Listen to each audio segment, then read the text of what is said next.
Did you know that St. Luke's University Health Network, based in the Lehigh Valley, Pennsylvania, has been recognized by the U.S. government as the highest performing health system in the United States for quality? You heard right. St. Luke's #1 recognition affirms our status as the top leader among the most respected healthcare providers in the nation, including Houston Methodist and the Mayo Clinic. To state it simply, if you want to receive the best care when you go to a hospital, come to St. Luke's. The Dominic Carter Show. Entertaining and informative. On the Red Apple Podcast Network. So in China, we have a situation where the two world leaders are full of public praise for each other and all smiles. But apparently Taiwan has become a flashpoint of the summit as Secretary of State Marco Rubio warns Beijing of, quote, repercussions for an evasion. Dominic Carter here with you. A lot to get to. 800-848-9222. The phone lines have opened. And we'll get to China in just a second, but I have a lot that I want to get to. A good news, bad news scenario. And also, surprise, surprise, surprise, on a podcast of Riley Gaines, a former member of Black Lives Matter, admitting what I told you folks on day one. It was nada but a scam, a money shakedown. And you went for the okie doke. 800-848-9222. Okay, let's get to the good news before I get to the bad. And if I said bad, you know that means Mom Donnie. And we'll get to that. I see you, Carlos, shaking your head. Yes, we'll get to Mom Donnie and what's happening with the Jewish community, because I am livid. I am absolutely livid, and I'm going to make an illustration, but we'll save that. I said good news, bad news, so let's deal with the good news first. Staten Island, the locator as of yesterday, police commissioner of New York City, folks. I don't know if you have a problem like this around in your city, but in New York City, if you want a sign of how bad things have gotten society-wise in New York City, just step outside, in particular in Manhattan, but other boroughs as well, and you may be hit by one of these mopeds. The driver probably doesn't speak English, speaks Spanish, some African language that nobody understands, probably doesn't speak English, and is going to look at you like it's your fault as he was driving 30, 40 miles an hour, he or she, and now you have to go to the hospital with a broken bone. And it doesn't matter that the driver was going up the block one way, coming up traffic the wrong way. It doesn't matter. It doesn't matter.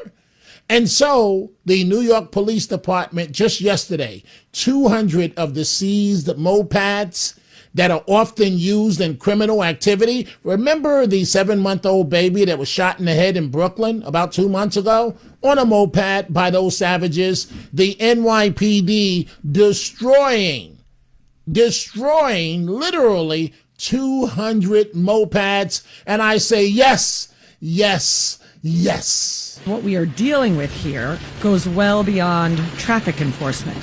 These illegal mopeds and scooters have become a persistent public safety issue across the city and are often used in the commission of a crime.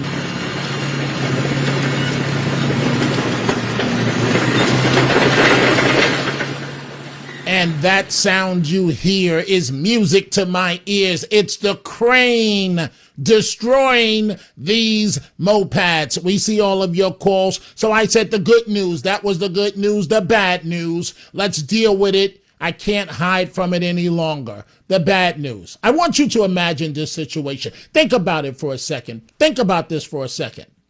The Mecca of the black community, which happens to be Harlem, New York. The Mecca of the black community, 125th Street, the Apollo Theater, the rich history of 125th Street. Or imagine Strivers Row in Harlem, where all the black doctors and lawyers live, right? Nothing but beautiful brownstones. So imagine 125th Street or Strivers Row, or imagine Bed-Stuy, Brooklyn, another hub for the black community. And imagine the KKK. About 200 members says, we're going to walk through the neighborhood with our robes and sheets on. How long would that be tolerated, our robes and hoods on? It wouldn't be tolerated for a New York minute. So why, Mamdani, is it tolerated that your pals, these Palestinian protesters and these anti-Semitic protesters, why are they allowed to parade through Jewish communities in Brooklyn doing nothing but causing havoc? Why are you tolerating this? As the mayor of New York City, oh, free speech, free speech. If you want to see how well free speech works under Mamdani, try and interrupt some of these Gruish prayers and see if you have free speech to interrupt that. You'll be locked up in a New York minute. Mamdani, why are you letting these people with these awful flags from these countries, Hezbollah and so on, and groups that are banned in America, you're letting them walk in predominantly Jewish neighborhoods like they have rights, like they have ownership, chanting, harassing people. Why are you permitting this? I know why. You know why. Your wife knows why, because you're pleasing your racist wife and your anti-Semitic wife and your anti-Semitic father. You're the mayor of all the people, Mamdani. Folks, I want you to think about that. I'm going to get to China. I promise I'm going to get to China. It would not be tolerated for 2 minutes for the Klan to walk through Harlem. First of all, the community would deal with that. It would last for 30 seconds. But it would not be tolerated. So why is it tolerated, Mamdani, that you let your pals parade through Jewish communities, wreaking havoc on innocent people? One of the gorgeous mosaics, America, about New York is, and this is something I like to do from time to time. You can go all over the city and see different ethnic communities. The Italian community, the Latino community, East Harlem. When I say the Italian community, what immediately comes to mind is the Belmont section of the Bronx. I grew up in the shadows of the Belmont section of the Bronx. But we knew it as kids, you don't bring that nonsense into the Belmont section of the Bronx. You were welcomed. You could walk around. You could go buy pastries. You could go buy Italian food. You could do anything and everything. But don't bring that nonsense from the hood into the Belmont section of the Bronx. Wasn't tolerated for 2 seconds. And a can of Act Right would be opened up immediately, and you would know not to do it again. So why is it tolerated? And so you can go to certain parts of Brooklyn, all over the city, Jewish communities, beautiful communities. Why are you letting these people? And Mamdani, why are they choosing those communities to protest in? And have you said anything? Have you said peep? Have you done anything? Why is this being tolerated? Inquiring minds want to know why it's being tolerated. Okay, we see all your calls. We're going to get to them. I don't know. I'm going to take the call. It says here, Mike, not right now. Mike and Merrick has a rap for me. I don't know why everybody thinks they're a rapper now. Didn't you learn your lesson from Mamdani trying to be a rapper? With all those raps out there now online, he looks like an absolute fool. Notice he doesn't talk about that anymore because he pimped you and became mayor. But anyway, I see lots of calls here. We're going to get to them in just a second. But let's deal with China, the big summit going on. Things are looking good where it appears that China wants to buy American energy and oil and apparently agrees that Iran must be banned from ever having a nuclear weapon.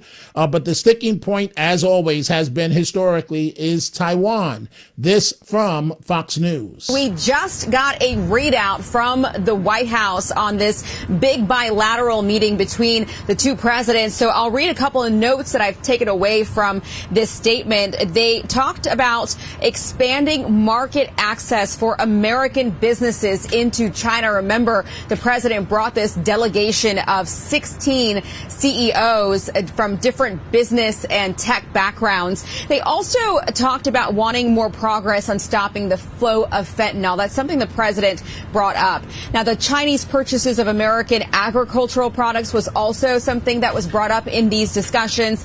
And President Xi expressed interest in purchasing more American oil to reduce China's dependence on the strait in the future. That's a really big takeaway. So we're going to focus on that as well. Also, both countries agree that Iran can never have a nuclear weapon. And after reading through this readout, there was really nothing in there that said that China was going to help pressure Iran in any way to ending the conflict. We were wondering if that was going to come up. It has been an incredibly busy day for the president, touring around all over Beijing. The president began his day with a visit to the Great Hall of People at the heart of the city, where he was greeted by President Xi. The delegation heard the national anthem along with a 21-gun salute, and the two leaders then had a bilateral meeting. And the president... And so that from part of a Fox News report, what remains is the state dinner tonight in China, and also they're going to meet again tomorrow, Friday morning. Of course, China, they're ahead of us time-wise.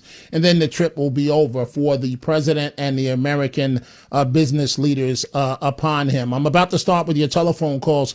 I'm looking at one of the emails. Well, first, Debbie Lebedo sent me a video. I haven't been able to see it yet, Debbie.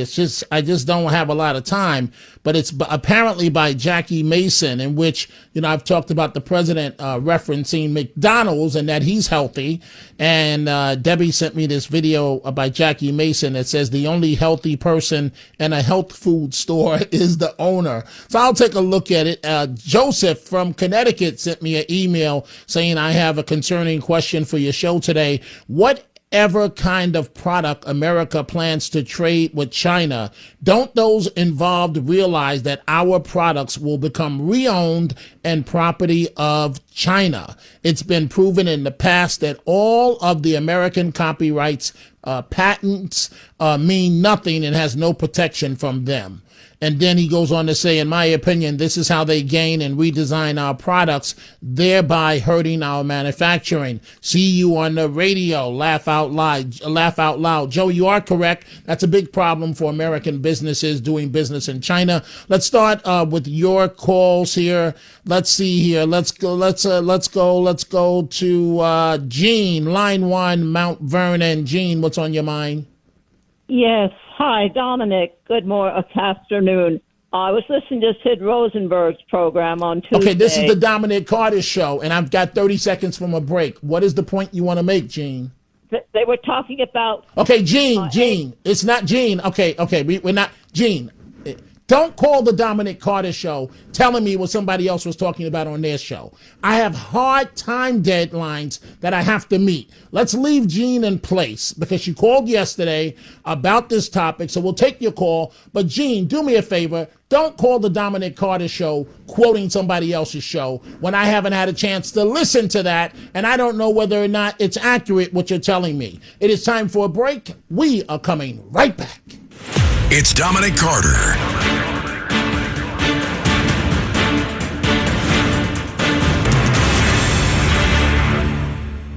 77 WABC and Bergen Newbridge Medical Center honor the life of legendary broadcaster and our friend, Ernie Anastas. Hi, it's Ernie Anastas. You know, your thoughts can affect how you feel. Bergen Newbridge Medical Center is the largest hospital in New Jersey, providing comprehensive, equitable, compassionate, and high-quality emergency inpatient and outpatient medical care, plus mental health services and substance use disorder treatment. The Bergen Newbridge team can address your total health needs in one convenient location. Call 201-225-7130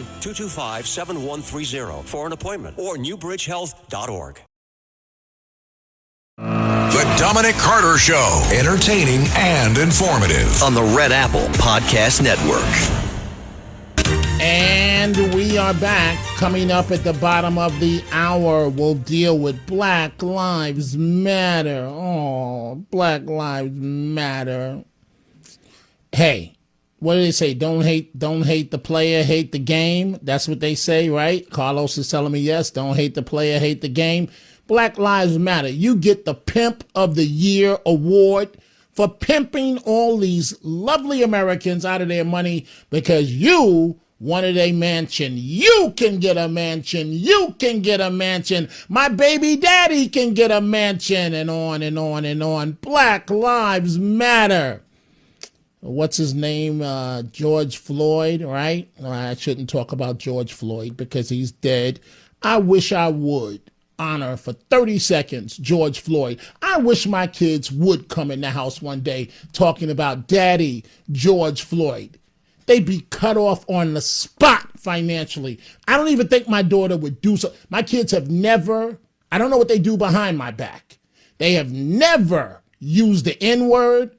And they know not to approach Dad with these false drug user heroes, George Floyd. I'm sorry. I don't mean to speak ill of the dead. I guess I should be talking about China and talking about Mamdani and how much he's offending America in New York by what he's doing with the Jewish community. So Mamdani, I'm going to focus on you and Black Lives Matter. I'm not getting upset today, Mamdani. You're not going to get under my skin. Pretty boy. Oh, he's the first Muslim American mayor. He's so handsome. He went to the Bronx High School of Science. Anyway, I'm inclined to not do this. I don't know why people want to call me up with a rap, especially if I don't know your rapping abilities, but I'm going to try this. Mike and Merrick. So, Mike, what is the rap that you have for me? I became a cop in 1983 on the Transit Police, New York City. I learned very quickly through the Stockholm Syndrome. Boom. Boom, boom. Okay, wait, stop. Mike, what are you doing here? You don't just go in. What are you doing? Doing my rap. No, what is your rap about, and why are you calling me with your rap? It's about rap giving you a headache, and you're taking a medication for it. Okay, but what makes you think the public wants to hear this? Well, I listen to you every day, and I'm a first-time caller, and you always that's wonderful. But Mike, I got to be straight with you, buddy. It makes me wonder if you're a little nutty. I am a little nutty. I'm retired from the police for over 23 years. Oh, okay. Well, how long is this rap? How long is it? A minute, not even a minute. Yeah, you're not getting a minute. You got 30 seconds. Show me what you got. Go for it. Well, I've been rapping for about an hour. Stop the black voice. Talk regular, please. Talk regular. Go ahead. I've been rapping. Okay, you're done. No more. You're nutty. I don't care what department you worked for. You're out of your mind. 800-848. That what you just heard, that's exactly why. Unless I know who you are, that's exactly why I don't want you calling up, giving me your rap songs. He calls up. He starts with his rap, then he tries to give a black voice, which is offensive, and then he goes into something I don't know what he's talking about. Let's see here. Let's go to Christine, Long Island, line 5. Christine, what's on your mind? Hi, can you hear me? I do, but I'm 40 seconds from the break, Christine, so please go ahead.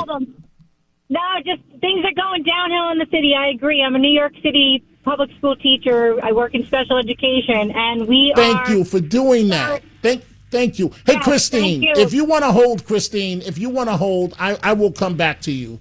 I will come back to you. I will. It's just that if I'm not done at 3:28:30, folks, trust me, in radio, we have hard outs. If I'm not done at 3:28:30, this mic goes boop and into a national commercial break.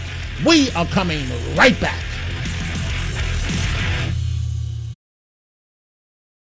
The Dominic Carter Show. Entertaining and informative. On the Red Apple Podcast Network.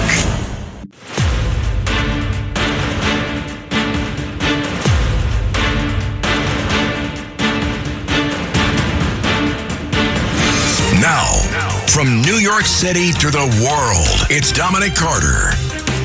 So I'm going to get back to Christine and Jean, but first I want to go to Judith, and we have a lot to get to in very little time. We see all your calls, 800-848-9222. We've got to get to Mayor Anti-Semitic. That would be Mamdani. And Black Lives Matter, a former member coming out, appearing on the podcast of Riley Gaines, acknowledging that it was nothing but a scam. A first-year journalism student could have told you that Black Lives Matter was nothing but a scam. I'm sure some of the protesters out there, their hearts were in the right place, but it was nothing but a scam to take its owners from nothing to something. They wanted to live next to the Oprah Winfreys of the world. They wanted to live in all white neighborhoods. Black Lives Matter. So that's exactly what they did. They took your money, your kindness, and bought mansions in all white neighborhoods. Oh, Black Lives Matter. Before we get to all of that, let me see what Judith on line 4 in Brooklyn, what's on her mind. What's going on, Judith? I have a great idea, Dominic. I have a great idea. And I told this to Phil. You have so much to say, right? So I can't understand why Greg, who's great, he has almost 3 hours. He basically has 3 hours. Why can't we take 1 hour away? He'll have almost 2. And then you can start from 2 to 4. Don, listen, 2 to 4. So now you're the program director, Judith. Hey, let me say this, Judith. One, I love Greg Kelly. That's number one. Number 2, Greg Kelly does an outstanding job. Number 3, it's not public yet, but the Casamatides that own this network, they have already discussed expanding the Dominic Carter show. Okay, so I can't tell you when. I can't give you the date because I don't know, and I don't know what time slot. But this was a conversation that was had, and I really shouldn't even be revealing this much. That was had maybe a week and a half ago, and I've openly said that Mrs. Casamatides, she's been plugging and pulling for me from day one. So the expanded show, it's coming. It's coming. It's just that it's just not here yet. But I ride with the Casamatides. I'm being honest with you, Judith. In my book, they can do no wrong, the entire family, because they're some of the nicest people you could ever meet. You would never know. Okay, so, and I've said this before, Judith, when you meet Michael Bloomberg, and I like Mike, but when you meet Michael Bloomberg, you know he's a billionaire, because if you don't know, he's going to tell you. And if he's not in a good mood, he will tell you, that's why I'm a billionaire and you're not. The Casamatides, they're not like that. And what I've learned the most from them, and I'll give you your final say, Judith, before I move on. What I've learned the most from them is no matter how hard I work, I don't even come close to touching the schedule of either one of them. They have taught me the ability, and see, I almost didn't want to mention, because I don't know when it's going to happen, the expansion of the Dominic Carter show, because Mr. 7%, his head is going to explode out of jealousy. Again, he was the one person that I was warned to keep my eye on at all times because of his jealousy. And boy, did they prove to be right. And so expansion is coming. I can't tell you when or how or where, but the Casamatides, they have guided my career, and I'm in this 1,000% with them. Judith, go right ahead. So, Dominic, I am thrilled to hear, because you are flooded with phone calls. You're always so hassled. Like, this will be more relaxed. More calls can come in. Then you can get new callers, old callers, medium callers, whatever callers, okay? And I'll tell you something else. Yesterday, I told my husband, wait, did you say I'm telling you, hubby? How did you say it? How did you say it to your husband? No, I said, my husband told me he heard that your wife, he listens to you late at night. I can't. I have to go to sleep. So I hear you. Oh, so wait. So this was pillow talk between you and your husband, or this was breakfast talk? Dominic, could you behave yourself? Could you please? Just a little. Listen, Dominic. Listen. So I told my husband, you know what? And he says, his wife says he could run for mayor. I said he'd be very good. No, she didn't say I could run. She said I would win. She didn't say I could run. Anybody knows I can run. She said I could win. Dominic, listen. Yes, Judith, yes. So I tell him he'd be very good. So my husband goes, he'd be great, okay? And let me tell you, my husband, he's up there, okay? So if he says that, you can take it to the bank. Okay, so but Dominic, wait, before I let you go. Was that talk between you and your husband like Mamdani and his wife? Was it talk like that? I don't know what Madame and his wife talk about. I have no idea, So, yeah, no, they look kind of like an odd couple to me. I mean, I'm not going to be mean. I'm not going to be nasty. Let's leave Mamdani alone. He's got enough problems. Hey, Judith, before I let you go, why is he disrespecting the Jewish community the way that he is? Because he hates Jewish people. Get with the program. He hates Jewish people. She hates Jewish people. And unfortunately, other people hate Jewish people, or they find there's so much lies out there and propaganda out there. It's unbelievable, and they believe all these lies of propaganda. So you know what? It is what it is, and that's it. Okay. He loves it when they terrorize Jewish people over here. Are you kidding me? When he says, "Oh, despicable! How would I'm the mayor?" Yeah, he's the mayor for the Muslims over here, but not for Jewish people. No way. No way. Right. Hey, Judith, thank you. You folks with your telephone calls, you've just upended the program. So I'm not going to go to the Black Lives Matter segment. I'll save that for tonight or tomorrow. I'll save that one. I'll save it. You got the point. Scam, scam, scam. Right? We'll save that. We'll save all the other sound bites. I want to get to your telephone calls. I really do. But Mamdani, Mayor Anti-Semitic, I really don't understand this.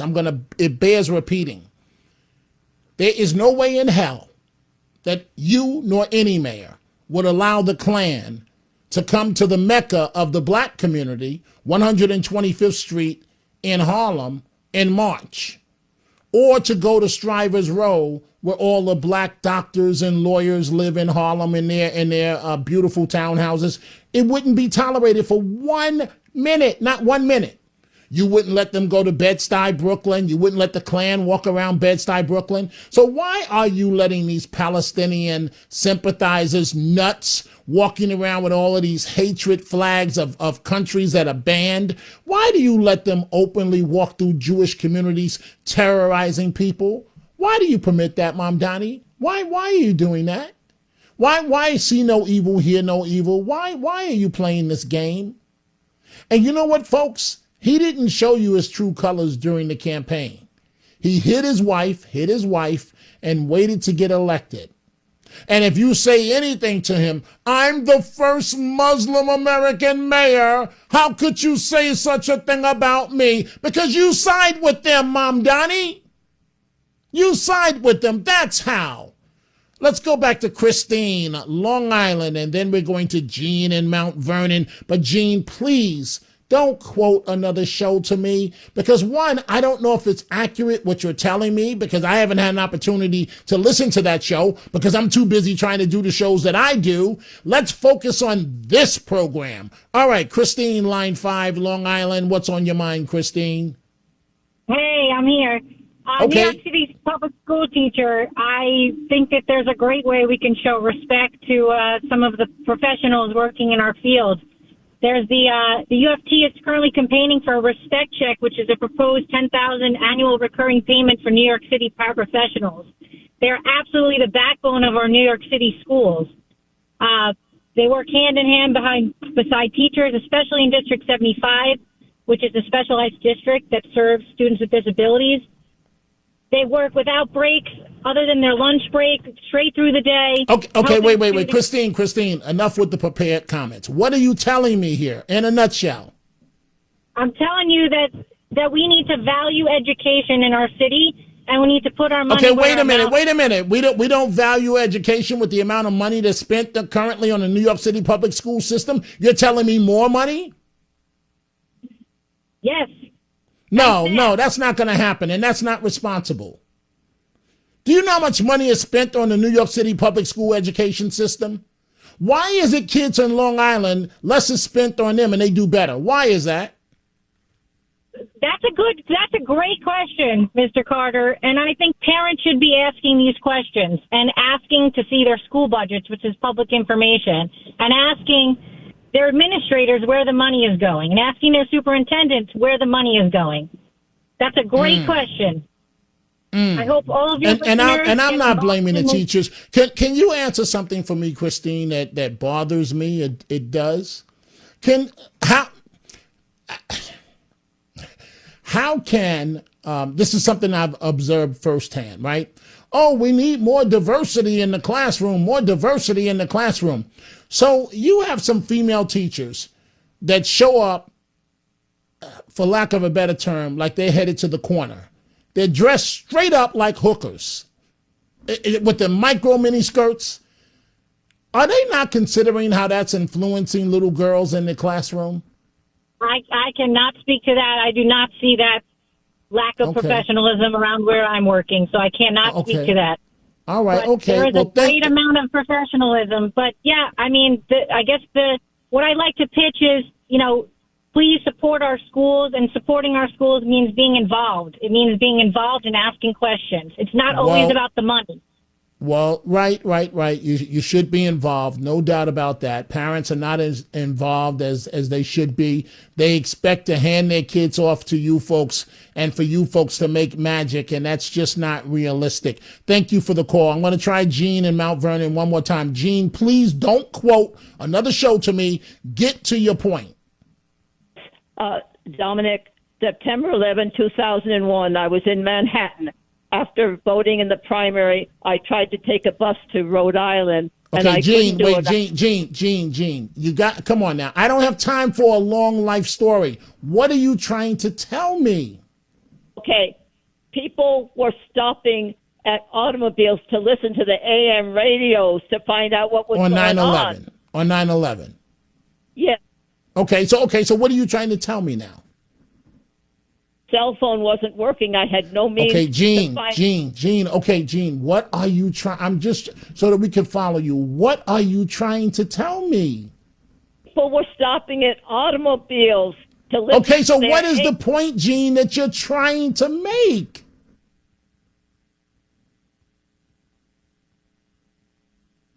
Gene, I'm trying. I don't want to hang up on you, but what is the point you're trying to make? AM radios are necessary in automobiles. Okay, so Gene, so you couldn't say that outright to begin with?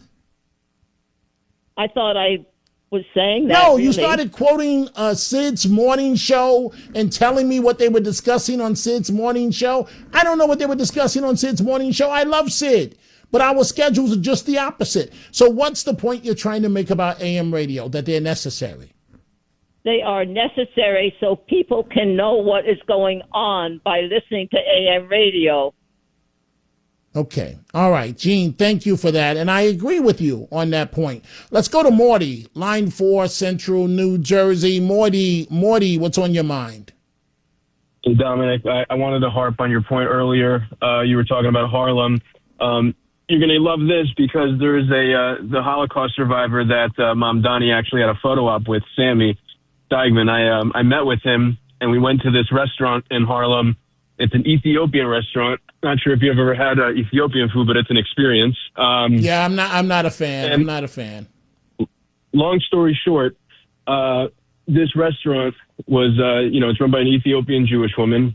She's black and wonderful food. She runs the whole place, and she was forced to shut down because of all the attacks and vandalism and death threats that she was getting.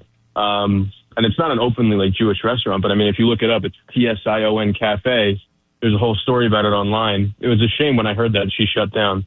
But she shut down because she felt genuinely unsafe because of all the, threats and vandalism. And But wait, you said, I'm finding this hard to believe. You said she was a woman of color?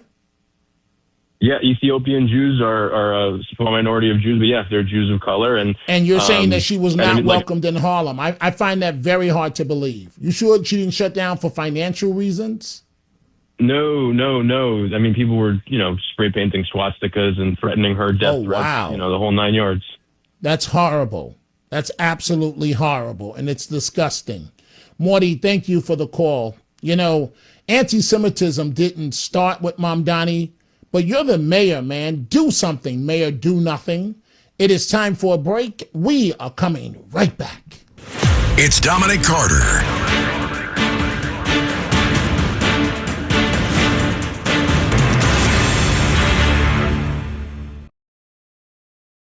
The Dominic Carter Show. Entertaining and informative. On the Red Apple Podcast Network.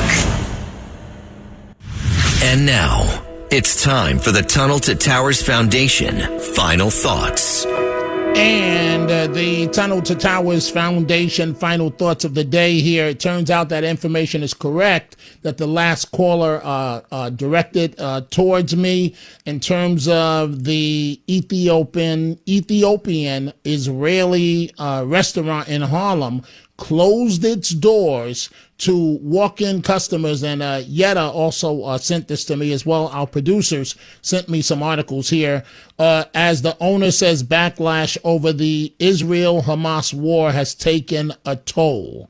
So the owner says she can't keep going like this, but isn't giving up. And by the way, folks, on Instagram, the social media folks around here, they started a new page for this show. It's brand new. It's just up and running. You get a chance, go follow it on Instagram at The Dominic Carter Show. At The Dominic Carter Show. I want to go back to some of your telephone calls. Let's go to Utah. In Rockland County, line 5, what's on your mind? Hello? Are you there? Okay, he's not there, all right. So let's go to George, line 1, Long Island. George, what's on your mind? Hi, Dominic. I'm making the assumption, which is correct. Everyone loves their children, whether they're black, white, or ever. Both my adult children teach in the city, in inner city schools. One of them teaches in a regular school and one teaches in a charter school. The kids in the charter school thrive. The kids in where my daughter teaches, it's not a charter school, it's okay, but a lot of them do not thrive. I don't understand how a black parent could vote Democrat. They're against school choice. I don't get it. It drives me crazy. The Democrats have them fooled. The black children, in my opinion, are doomed to fail from generation to generation unless the black parents think about their children's education. I'm sorry if this offends anybody, but that's my belief. I'm not commenting because I don't want to get in trouble. Oh, Dominic is against his own community. Dominic says so. I'm not commenting. I'm not going to say, George, that you're 8,000% correct. I'm not going to do it. I'm not going to do it saying that you're making this comment based on experience from your children, one in charter school, one in public schools. Duh, it doesn't take a rocket scientist to figure out what works and doesn't work. I'm not going to get started on this. I'm just going to say, keep giving your money to Black Lives Matter, and we'll see how well that works out for America. Black Lives Matter. Do they? Are you sure about that? Or do you just want more money to buy another mansion for your baby daddy? Which one is it? Oh, you can't say that. That's racist. No, it's not. Let's go to, let's see here. Let's go to Roseanne, Staten Island, line 5. Roseanne, what's on your mind? Hospitals and nursing homes. They are so underfunded. I don't know why. They are the most important thing that people live on earth need. I don't know what's going on, and I get a flyer from Nicole Malakatakis saying, "Oh, what I did for the hospitals." What did she do for the hospitals? They can't even hire people because they're underfunded. And nursing homes, Lord, give me a break.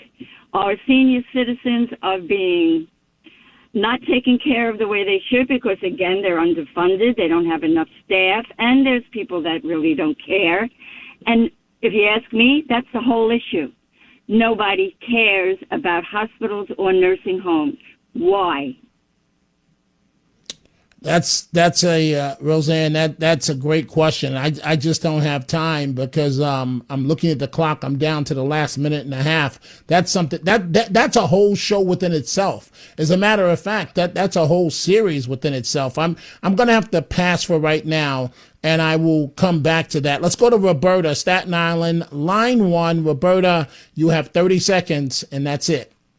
These domestic terrorists have been getting a pass for years. It's like the Southern Poverty Law Group. The people behind them are not only paying them, they're paying the good guys, too, to look the other way, because a lot more should be done. And we need the Jewish Defense League again, like in the old days, to protect. Well, we need something. Thank you for the call. We need something where his name is not Mamdani. And I'm not advocating violence against the mayor. I'm saying that he's not worth those suits he puts on, and he's certainly not worth the job of being the mayor of this city. On America's darkest day, 9/11, America vowed to never forget. Help our nation keep that promise. Donate $11 a month and amplify your impact with a car or land donation. Go to T2T.org. T2T.org. Folks, I am back live at midnight. Have a great evening.